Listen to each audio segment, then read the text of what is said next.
जैसे कि कुछ दिनों से आप देख ही रहे होंगे कि पावर स्टार पवन सिंह का एक बॉलीवुड में प्रोजेक्ट आने वाला था।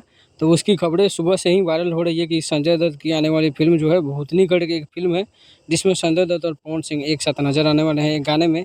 और उस गाने में जो है शब्बीर अहमद जो पवन सिंह के साथ कुछ फ़ोटोज़ आए थे शब्बीर अहमद के, और बॉस्को सीजर जो बहुत बड़े कोरियोग्राफर है बॉलीवुड के। तो अभी भूतनी फ़िल्म का ट्रेलर लॉन्च था और इसमें कुछ गाने, यानी कि इसके अधिकांश गाने जो हैं शब्बीर अहमद के द्वारा लिखे गए हैं।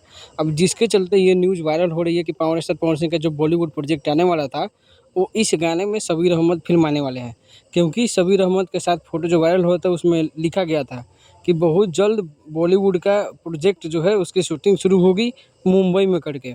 और इस पोस्ट के वायरल होने के बाद से ही लोगों को ऐसी उम्मीदें थी कि जल्द ही बॉलीवुड का कोई प्रोजेक्ट आएगा। तो ये संजय दत्त के साथ जो फ़िल्म आने वाली है भूतनी, इसमें सारे गाने चूँकि शब्बीर अहमद के हैं, तो इसमें ज़्यादा चांसेस जैसे आ रहे हैं, लेकिन इसकी पुष्टि नहीं है इस खबर की।